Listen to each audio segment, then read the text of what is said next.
Una mujer reclama para sí tantas tierras natales como amores dichosos ha tenido, dice Marguerite Duras. Madrid es para mí una de esas tierras natales. Aquí encontré el amor. Aquí nació mi hija. Aquí tengo grandes amigos. Aquí viví años de aprendizaje en la universidad y sobre todo fuera de ella. Cada mañana salgo de mi casa para enfrentarme a un reto permanente en una profesión que me entusiasma. Algunas veces pienso que un día me cansaré de esta carrera diaria, de esta vida activa en la que continúo instalada. Pero creo que la vejez es una etapa maravillosa y el trabajo es fundamental para sentirse realmente vivo.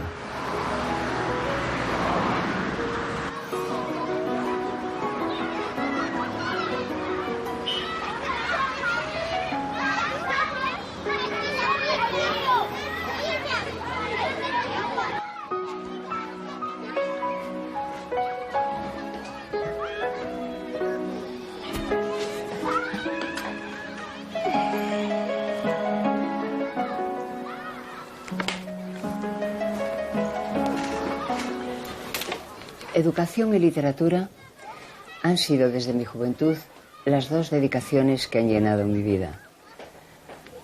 En las escuelas rurales de mi infancia viví la pasión por educar de mi madre, una maestra de la República. Aquello fue el comienzo de un proyecto educativo que cristalizó en esta escuela que dirijo desde hace 40 años. Educar en libertad, despertar en el niño el deseo de conocer el mundo que le rodea, ejercitar su sentido crítico, expresar a través del lenguaje, la música y el arte sus sentimientos y su imaginación, y sobre todo, ayudar a los niños a convertirse en personas tolerantes, solidarias, abiertas a otras culturas y otros países. Estos son algunos de los principios educativos que sostienen esta escuela. Principios muy afines a aquellos que en su día definieron la educación para la institución libre de enseñanza.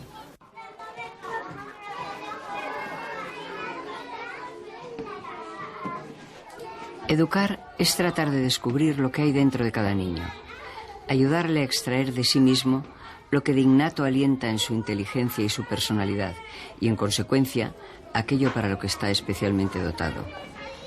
Enseñar es la consecuencia de educar. Enseñar es ayudar al niño a observar y descubrir por sí mismo las claves del mundo que le rodea y a sumergirse en el entramado de conocimientos y experiencias que nos ha llegado del pasado y que constituyen la historia de la humanidad. Enseñar es iniciarle en el pensamiento abstracto y en las relaciones concretas que unen los fenómenos entre sí, y despertar el juego de sensaciones, sentimientos e ideas que le irán transformando en un ser humano adulto y maduro. La escuela es un territorio físico donde se desarrolla una actividad intelectual y es también un lugar de aprendizaje social, donde el niño aprende a tolerar, a compartir, a ejercer la solidaridad y a rechazar la violencia y la discriminación. Trabajar con niños es un privilegio, porque los niños nos están mostrando constantemente actitudes nuevas, intuiciones recién estrenadas, descubrimientos insospechados.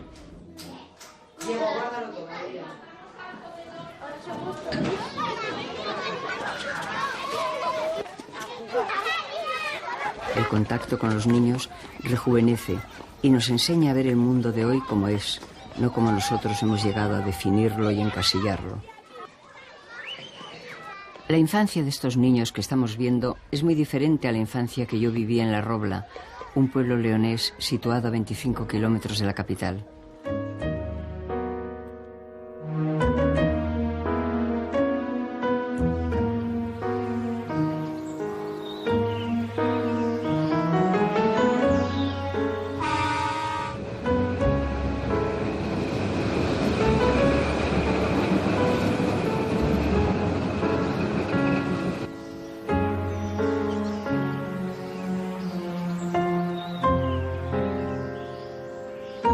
Robla es hoy un pueblo industrial y estuvo siempre destinado a serlo, porque a través de su ferrocarril se distribuía parte del carbón de las minas del norte de León.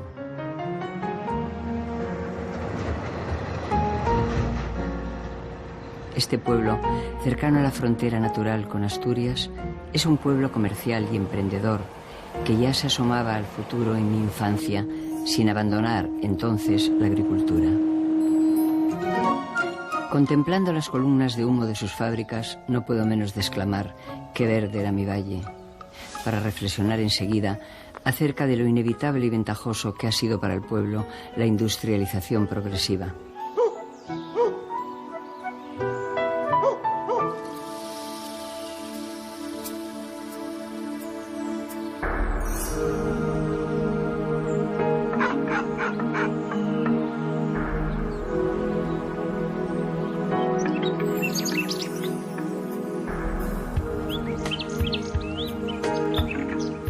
Yo vivía lejos del pueblo, en pleno campo.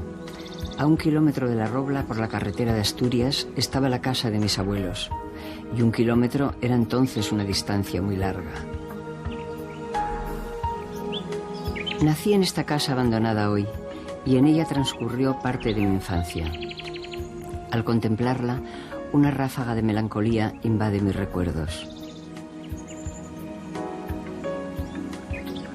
Aquí se asentaba mi mundo de ayer, en esta casa vacía, en esto que fue jardín con parterres perfectamente dibujados, en los que crecían rosas y pensamientos. En los caminos hoy borrosos que estaban bordeados de macizos de grosellas rojas, amarillas y negras, bajo estos árboles que han dejado caer una fruta que nadie recoge.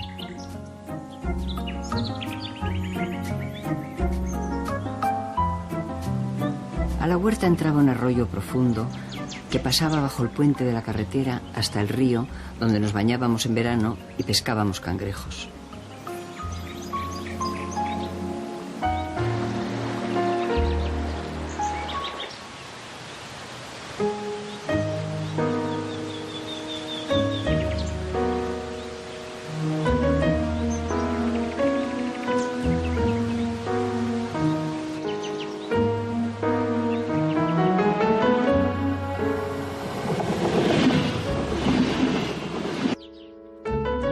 Desde nuestra casa, subiendo por un camino monte arriba, se llegaba al Cedo, un pueblo en lo alto desde el que se veía abajo el valle.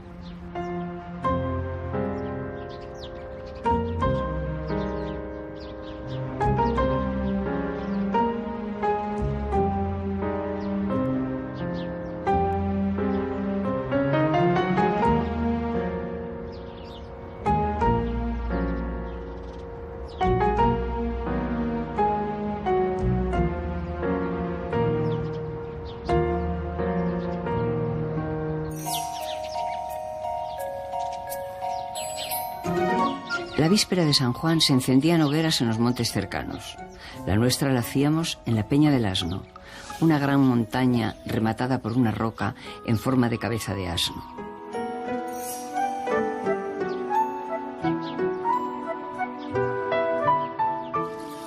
Subíamos los niños y los jóvenes al anochecer y encendíamos la hoguera.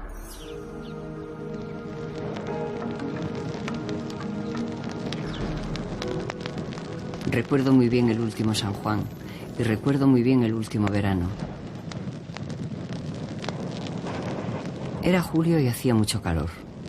Un día, cuando jugábamos, oímos un ruido de motores en el cielo.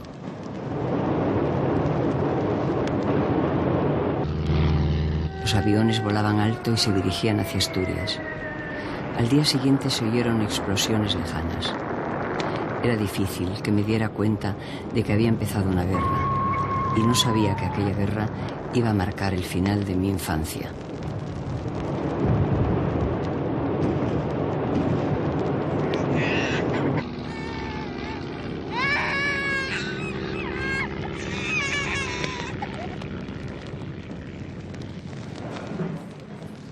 Los españoles que nacimos entre 1925 y 1930 aproximadamente, teníamos entre 6 y 11 años cuando estalló la Guerra Civil. En distintos pueblos y ciudades En una zona u otra del conflicto, los niños del 36 vivimos una misma experiencia que nunca hemos olvidado. Unos cuantos, en nuestros libros, hemos dado testimonio de aquellos años. Hemos contado la historia de una infancia en guerra y de una adolescencia y una juventud en posguerra. Aquellos jóvenes escritores de los 50 que vivíamos en Madrid, teníamos nuestros lugares de encuentro en los cafés y las tabernas. Frente a una universidad amordazada y reprimida y una prensa censurada, frente a una calle vigilada, el café y la taberna eran los únicos foros discretamente libres.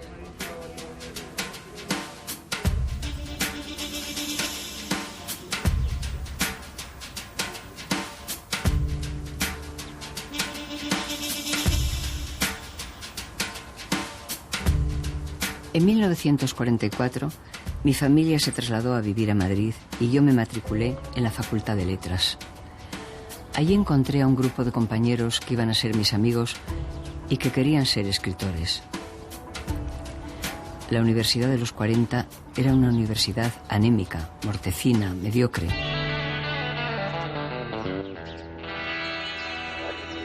Exiliados la mayoría de los grandes maestros, encarcelados otros, acobardados el resto, los alumnos nos sentíamos perdidos y profundamente decepcionados. La pasión por la literatura y el descontento generalizado nos llevó a reforzar los lazos de amistad desde el primer momento. Fueron años difíciles para los que queríamos escribir. En primer lugar, la escasez de libros era desesperante. A través de parientes y amigos conseguíamos algunas publicaciones del exterior. También los escritores españoles de la generación del 98 y del 27 habían sido retirados en su mayor parte y la censura se ensañaba con ellos. Por otra parte, era difícil publicar. Ser joven entonces no era un valor, era un impedimento.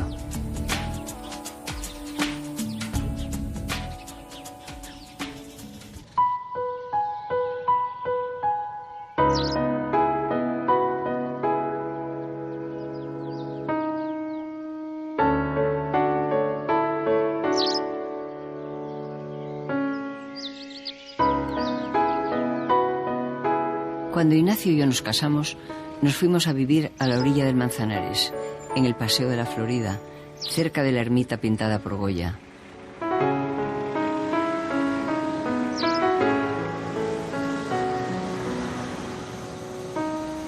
La luz de Madrid se filtraba por los cristales de las ventanas que daban al río. Se adivinaban las siluetas de los árboles y era una alegría ver el paso del agua brillando entre las hojas.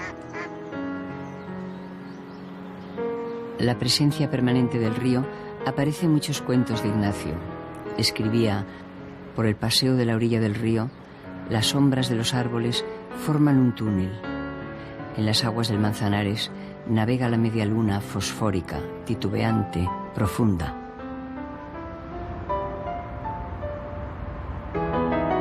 El castizo barrio de la Bombilla es hoy un barrio alegre, como lo fue siempre. En el recuerdo vive la verbena del Santo con sus tiovivos y sus modistillas, y Casa Mingo, la inolvidable sidrería, permanece como un vínculo indestructible entre el Madrid pasado y el presente.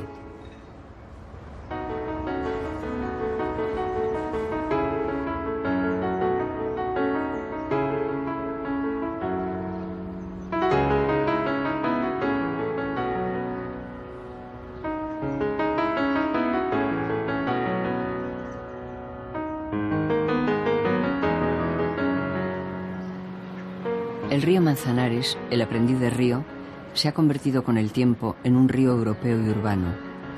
En sus aguas se refleja el perfil de una ciudad en expansión en cuyas cuidadas márgenes han crecido edificios modernos.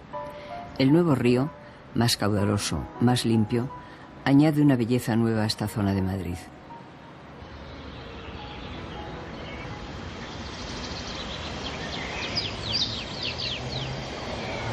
La Plaza de Oriente mira a poniente.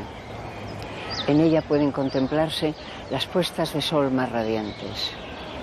Pasado el campo del Moro, más allá de las Vistillas, sobre los árboles de la casa de campo, el sol se retira hacia Portugal y en su retirada tiñe el cielo de un púrpura lujoso, de un dorado regio. La estatua ecuestre de Felipe IV, basada en un retrato de Velázquez, preside la plaza, por cuyos paseos se exhiben estatuas de otros reyes. Esta plaza es el corazón de una de las zonas más significativas y hermosas de Madrid, el Madrid de los Austrias.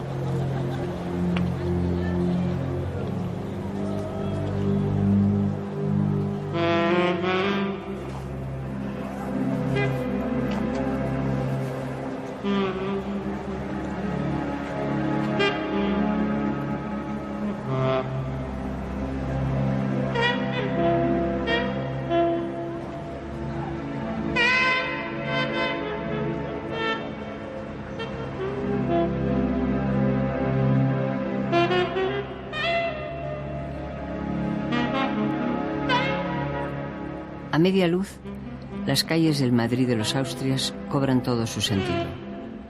Me gusta pasear por estas calles a esa hora, cuando el cielo azul marino de esta ciudad sin mar se ilumina con el reflejo de las farolas y una magia especial lo envuelve todo.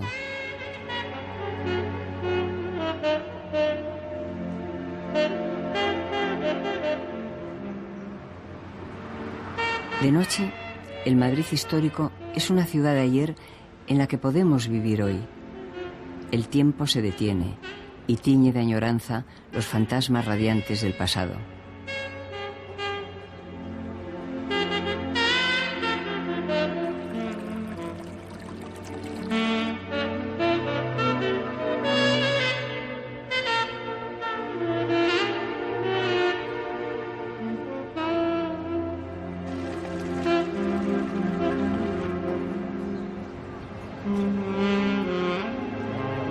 El madrileño es ave nocturna y convierte la noche en el momento ideal para sumergirse en la atmósfera inaprensible de otros siglos.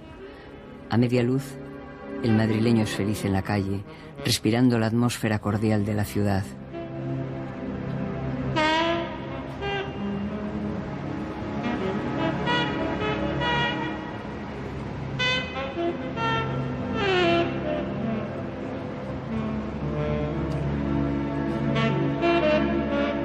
Palacios e iglesias se alzan junto a las casas bajas de un pueblo democrático y tierno, el pueblo de Madrid.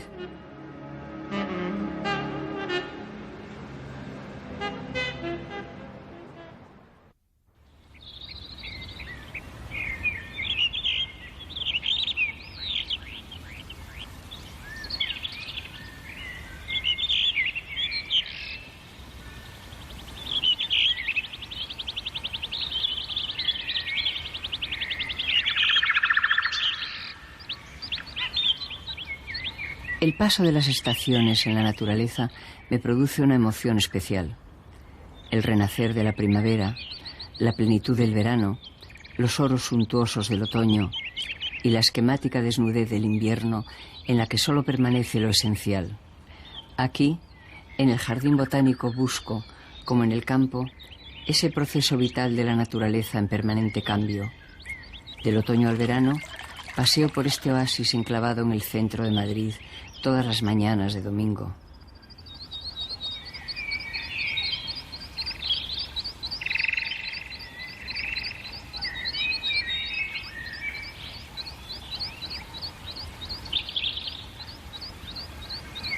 El jardín fue creado por Carlos III para guardar, proteger y exhibir las colecciones botánicas de los grandes viajeros de la época.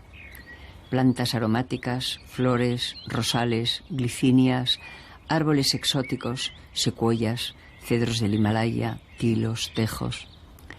Desde el jardín botánico, situado en una zona de Madrid marcada por el sello arquitectónico y urbanístico de los Borbones, recuerdo con agradecimiento a aquel alcalde ejemplar que fue Carlos III, quien convirtió a Madrid en una ciudad europea.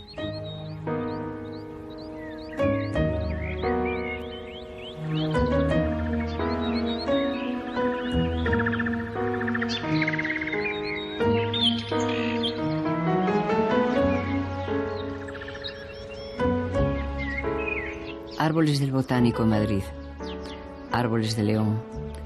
En mis recuerdos siempre hay árboles. Bajo los árboles del Paseo Leonés de la Condesa han transcurrido muchas horas de mi adolescencia. A la orilla del río Bernesga se extiende este hermoso paseo que arranca de Guzmán el Bueno y termina en el convento de San Marcos.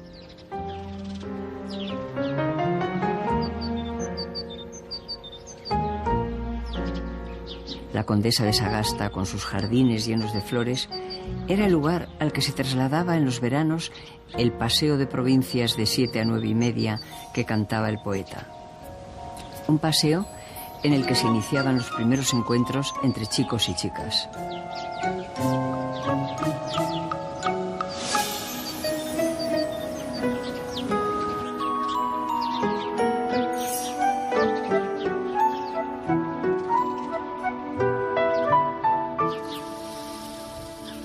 Al final del paseo se eleva una de las 3 joyas arquitectónicas de la ciudad, San Marcos.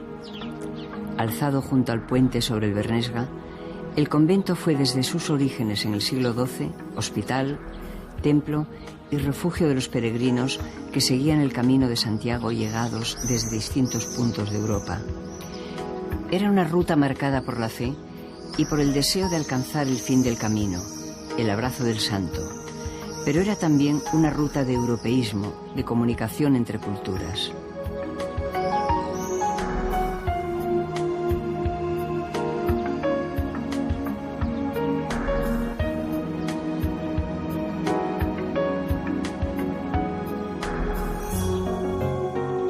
San Marcos, que pertenecía a la poderosa Orden de Santiago, se transforma en el siglo XVI en un gran convento en el que se suceden estilos en los 2 siglos que duró su construcción.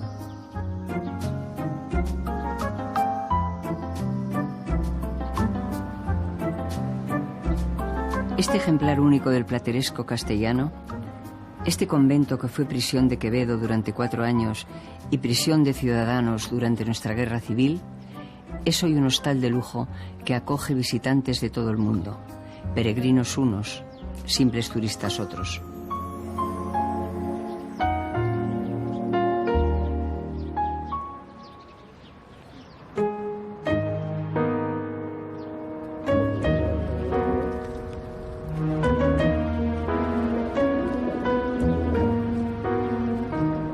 Cuando mi familia se trasladó a la ciudad de León en el verano del 36, vivíamos muy cerca de San Isidoro, la segunda joya leonesa. Esta espléndida muestra del románico se asienta sobre vigorosos pilares y entre sus muros reposa el santo y sabio sevillano. San Isidoro es un ejemplo insustituible de arquitectura románica. Además, aquí se reunieron en el siglo XII las primeras cortes con participación popular de Occidente.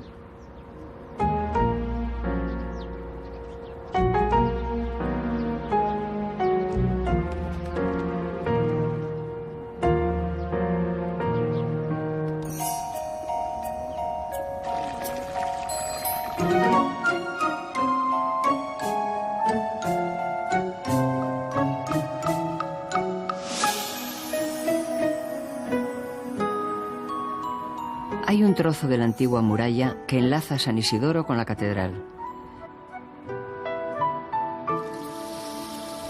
Por un laberinto de calles estrechas, paralelas a la muralla, se descubren rincones bellísimos.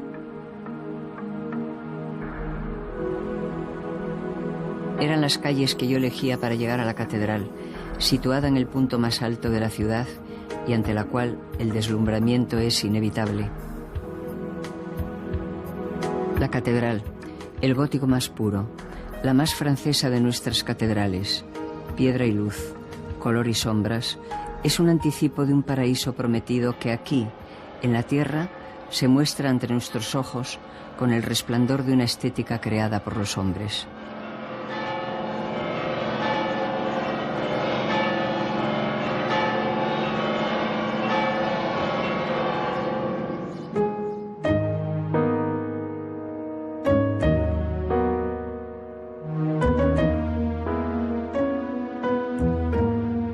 Hoy Voy camino alejándome de la catedral hacia una calle que tiene para mí un significado muy especial, porque ahí, muy cerca, en la Fundación Sierra Pambley, estaba y está la biblioteca de Azcárate.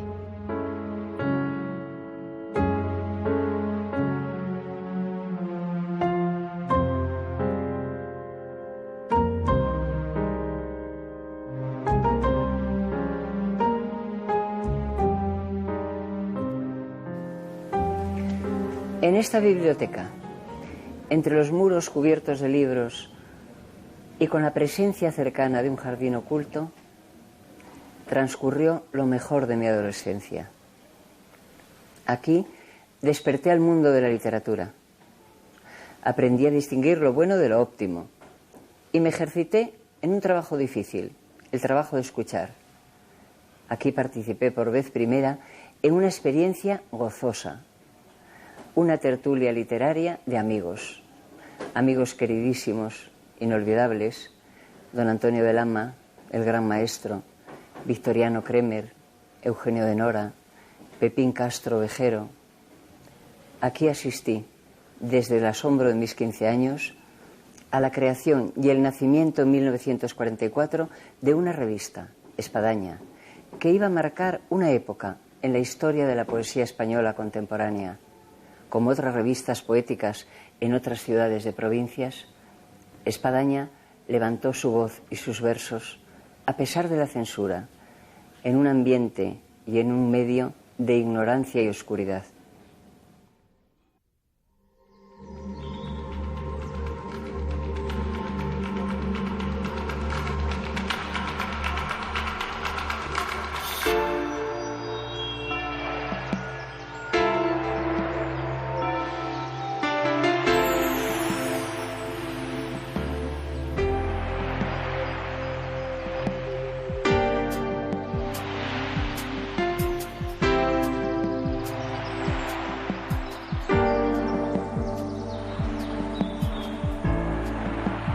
Por San Glorio se entra en Cantabria.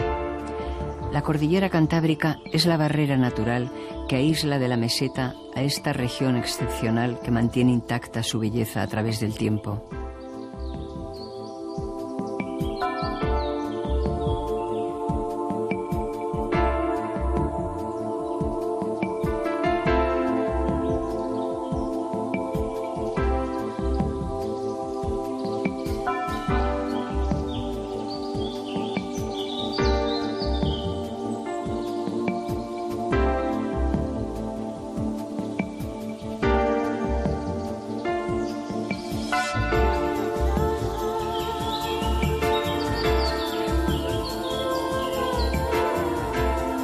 Me gusta vivir en la gran ciudad. Necesito su ritmo acelerado, su dinamismo, la variedad de sus gentes. Pero es en contacto con la naturaleza donde encuentro la serenidad y a la vez un estado de lucidez. Descubrir la naturaleza de Cantabria es un gozo y un privilegio.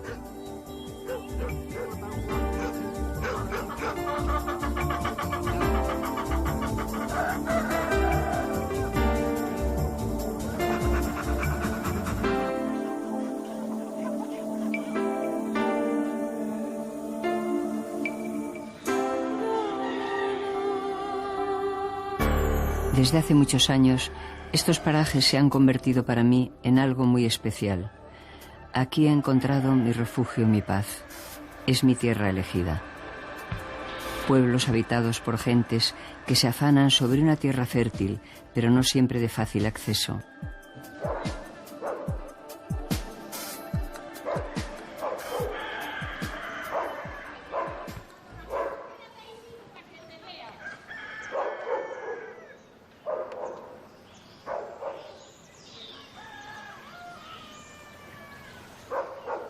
Cántabros amantes de su tierra y a la vez viajeros y navegantes infatigables.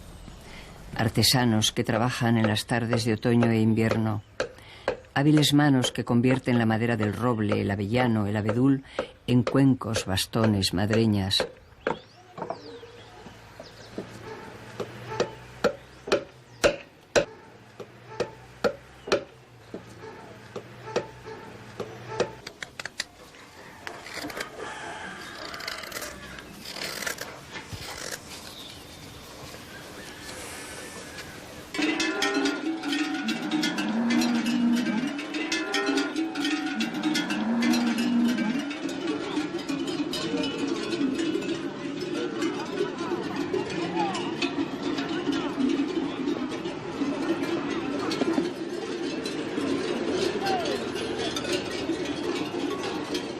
Luego está la alegría de la feria. Vender, comprar, cerrar el trato con un apretón de manos de estos cántabros hidalgos, hijos de algo valioso y duradero. Ganaderos, labradores, hombres de la montaña que contemplan desde las altas brañas los pueblos escondidos abajo.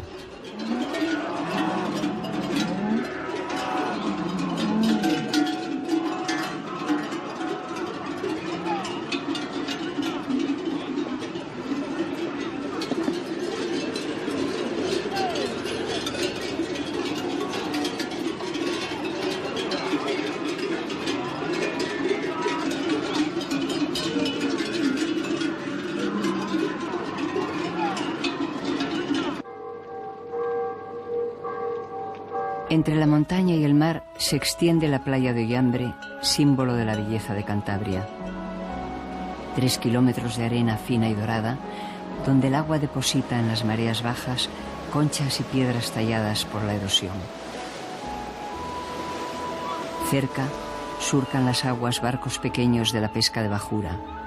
A lo lejos, en el horizonte rectilíneo, aparecen de vez en cuando grandes barcos que se deslizan suavemente con rumbo desconocido.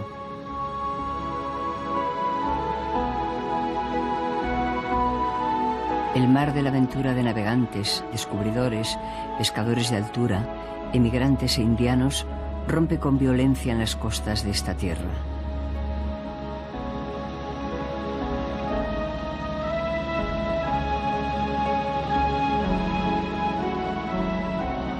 Al contemplar el mar norteño, me embarga la nostalgia de viajes transatlánticos, caminos de agua cuyo final es América.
La playa de Ollambre está entre la aristocrática Comillas y un pueblo marinero, San Vicente de la Barquera, en cuya amplia bahía se recogen numerosos barcos de pesca.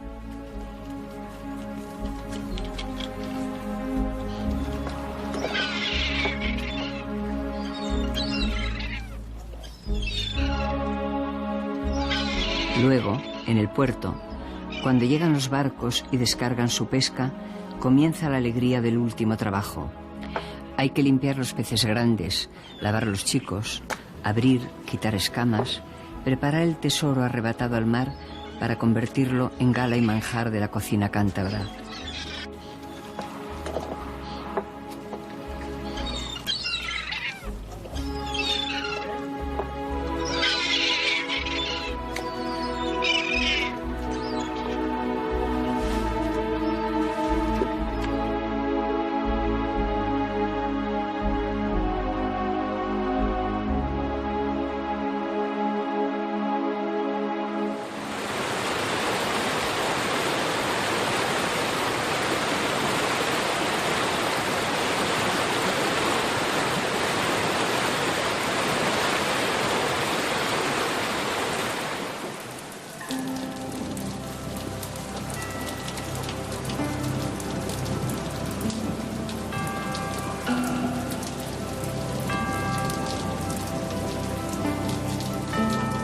Desde Cabezón de la Sal, capital de la montaña, adentrándose hacia el interior siguiendo el curso del río Saja, surgen pueblos pequeños, escondidos, pueblos del Valle de Cabuérniga, lugares en los que el esplendor de la naturaleza y la estética de su arquitectura nos hacen olvidar por un momento al pasear por sus calles que hay un mundo lejano y hostil.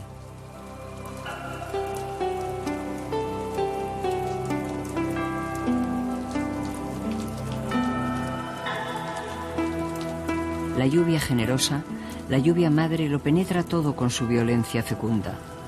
Bruñe las hojas de los árboles, centellea en la hierba, lava las fachadas de piedra de las casas.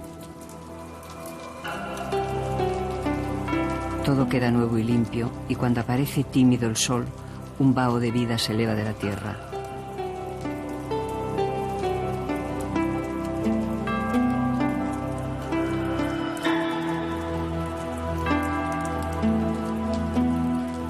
Casas de piedra gris con balconadas de madera, solanas cuajadas de flores rojas, malvas, amarillas, huertos ajardinados que rodean las casas, escudos tallados en la piedra que evocan la hidalguía de la tierra.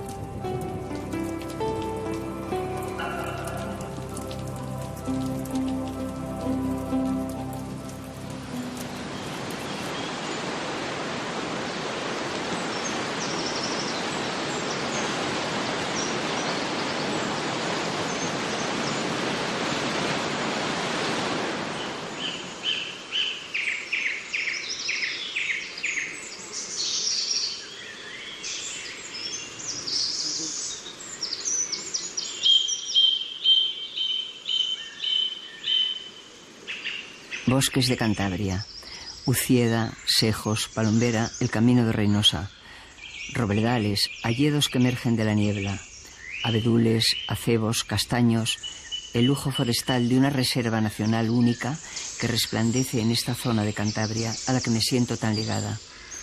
En la sombra brumosa, los helechos y el serval de los cazadores, la fastuosa opulencia de unos bosques habitados por osos, lobos, zorros, jabalíes, corzos, ciervos, las aves majestuosas de las cumbres y el remoto y escondido urogallo que todavía canta en lo profundo del bosque.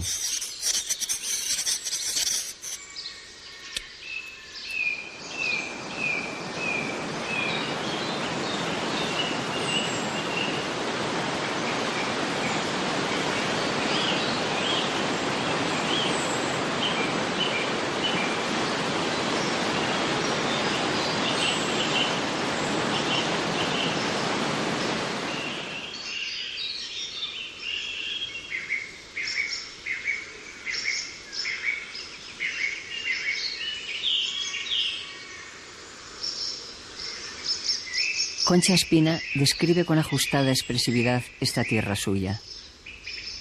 Aquí el hierro y la nieve, la roca y la niebla, la encina y el tojo, la gamuza y el águila, los peñascos inaccesibles, las hurañas cumbres embozadas en su trágica soledad, soñolientas al salvaje arrullo de nubes y celliscas.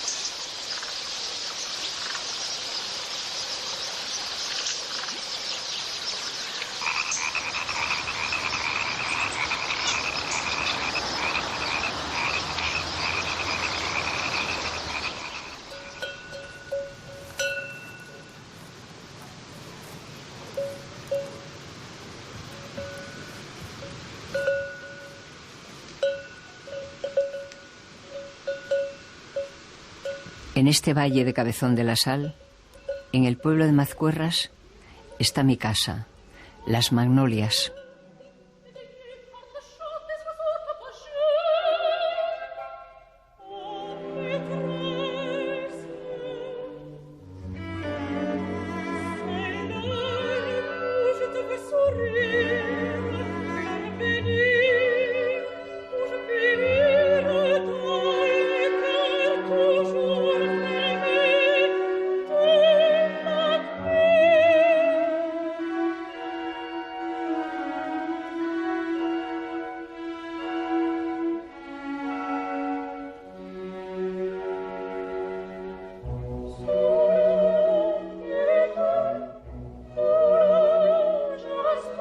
Fue un impulso absolutamente estético, pero también la soledad y la tranquila calma de la casa eran tentadoras en un momento en que su trabajo y su cansancio de Madrid aumentaban. Necesitaba poner orden en tanto proyecto iniciado y nunca proseguido, en tanto ensayo, libro, artículo. Había comprado la casa y la amaba y le pertenecía. Y ella pertenecía de algún modo a la casa.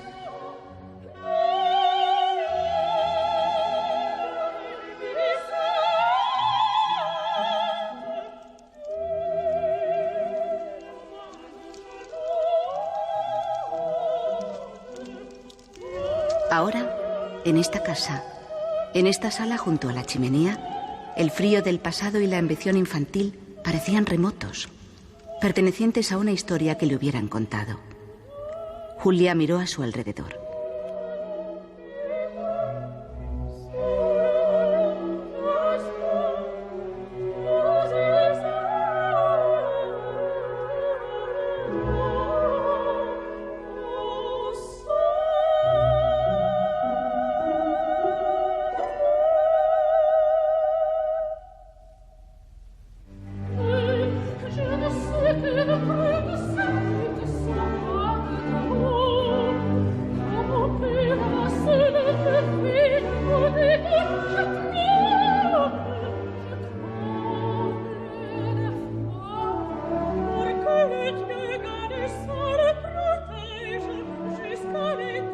El alto techo recubierto de escayolas moldeadas en oro y rosas apagados.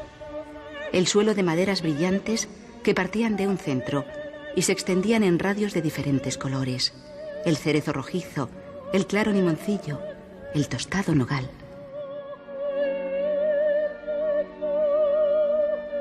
Parece que todos los pájaros del valle hubieran venido a vivir en mis magnolios. Les gustará el olor de las flores. Es dulce la magnolia.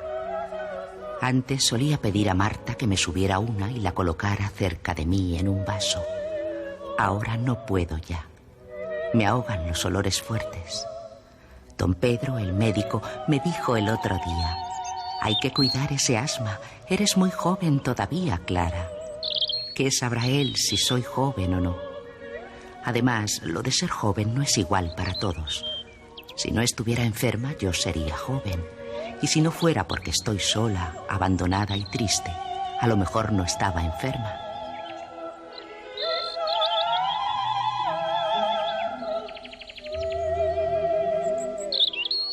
Ya va trepando la bugambilla, ya cubre un poco más la fachada principal. Debe ser el calor de este verano. Él suspiraba por conseguir que todo el frente se cubriera de ese morado fuerte que tiene la flor.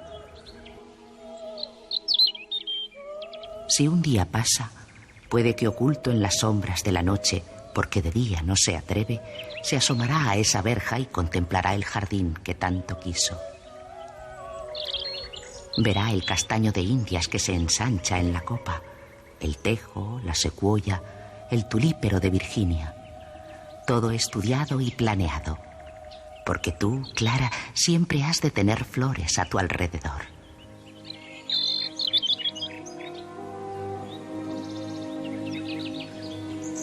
El estanque del jardín reflejaba la estatua de una mujer con la cabeza ladeada. El pelo se destrenzaba en la nuca, se derramaba sobre la espalda desnuda. Sus manos sujetaban el extremo de una túnica que ocultaba parte del cuerpo suavemente inclinado.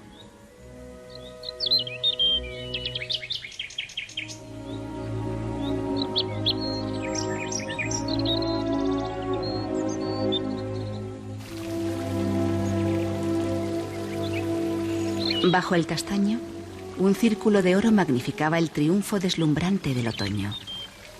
La ampelosis se había vuelto roja. Violenta y posesiva, cubría la casa entera. En otoño, se devora a sí misma, camina a su final con brío, destruida por su propia llama en la que arde el recuerdo del verano. Dice Mauriac que los lazos que nos unen a una casa y a un jardín son del mismo orden que los del amor. Y yo creo que tiene razón. Esta casa y este jardín que construyó un indiano hace más de 100 años se ha convertido para mí, con el paso del tiempo, en mi verdadero hogar. en el hogar que realmente amo. Además, aquí he descubierto sensaciones que creía perdidas en la infancia.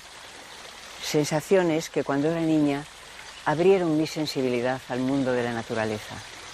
Aquí he escrito todas mis novelas y hay una que quiero especialmente, La enredadera, que se desarrolla en esta casa y en este jardín y en el pueblo y sus alrededores.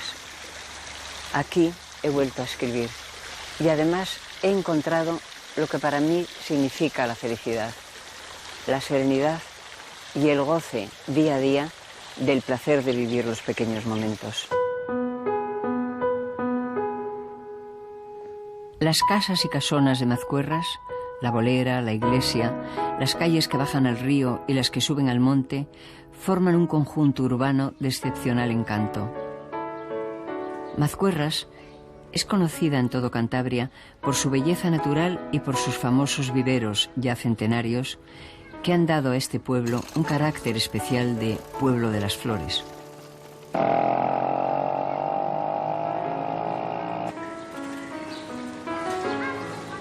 Mazcuerras es también el pueblo de Concha Espina. Aquí está su preciosa casa, habitada hasta hace unos años por su hija Josefina y su yerno Regino Sainz de la Maza, a quien oíamos tocar la guitarra en las noches silenciosas del verano. Aquí habitan ahora, durante largas temporadas, las hijas y los nietos de Josefina y Regino. La casa de la escritora se llama Luzmela, y así fue rebautizado el pueblo, que en este momento es conocido por los dos nombres.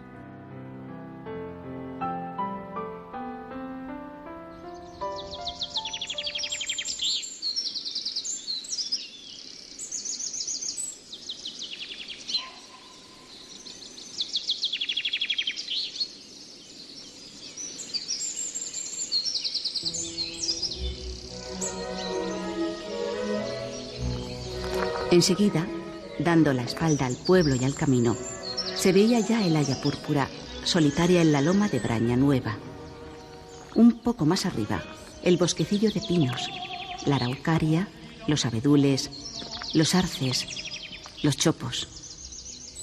La anarquía forestal de la finca, respetada por los descendientes de aquel botánico aficionado que muchos años antes plantó el monte, cercó la propiedad, tiró la casa vieja y construyó una nueva.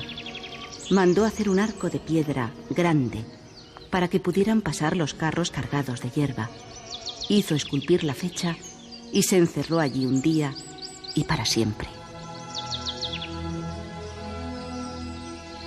Al ver la casa, en lo alto, desafiante y desnuda, protegida tan solo por los montes que se asomaban por detrás de la finca, Julia se hizo una pregunta. La misma que se hacía cada vez que decidía ascender por la cuesta escarpada e incómoda, en vez de prolongar su paseo por los caminos que limitaban los prados del valle. La pregunta era: ¿a qué vengo? ¿Qué busco? ¿Qué se me ha perdido aquí? Como una enredadera es la vida de la mujer. La veo como sube y trepa y se enrojece por toda la fachada. La enredadera. Pronto vendrá el invierno y se caerán sus hojas, pero ella no se suelta, que no es árbol creciendo solo y firme hacia los cielos. El hombre sí que es árbol, y si él quiere, es pájaro o camino. Te llevaré conmigo a Italia, me dijo Ignacio el día que nos conocimos. Lo del viaje me parece revelador ahora, al calor del tiempo, porque los viajes iban a marcar nuestras vidas. El proyecto de hacerlos, el deseo de proyectarlos, el sueño de desearlos. Nunca fuimos juntos a Italia, pero sí a la Sierra de Filabres, a Nueva Orleans, a Lequeitio, a la Costa Azul, a las Alpujarras, a Varsovia, a Galicia, a Nueva York, a Madrigal de las Altas Torres, a Ámsterdam. Juntos viajamos por los pueblos de España y por las ciudades del mundo, y sobre todo por esos caminos a los que conduce la imaginación, por esos senderos que se entrecruzan en la literatura.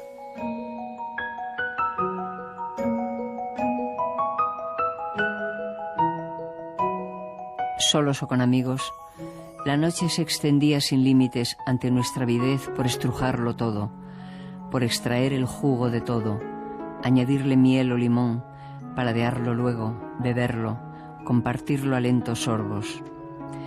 El humo de los cigarrillos, el hielo de las copas, la exaltación de la charla y una sola palabra tachada del vocabulario: aburrimiento.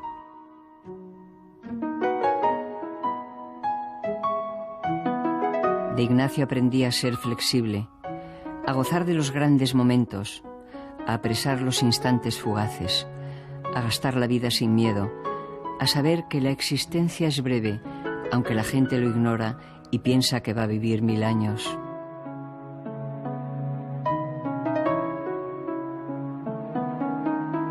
Por Ignacio supe que la amistad es la primera de las necesidades, la generosidad el mejor de los vicios, la literatura la más importante razón de existir.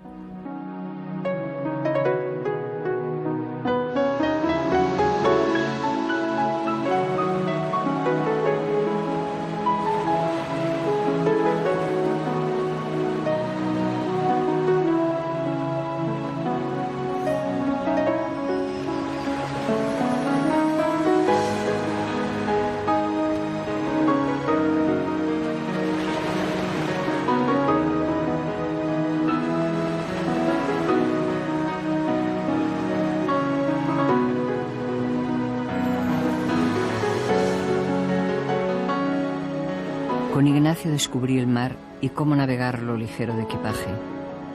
Aunque el viaje y la aventura le seducían en cualquier lugar que se produjesen, el mar era su pasión. El mar, que tanto tiene que ver con la libertad, está siempre presente en su literatura. Cuando murió Ignacio, comprendí que mi vida con él había sido un privilegio y un regalo, la vida más intensa e irrepetible que hubiera podido caberme en suerte.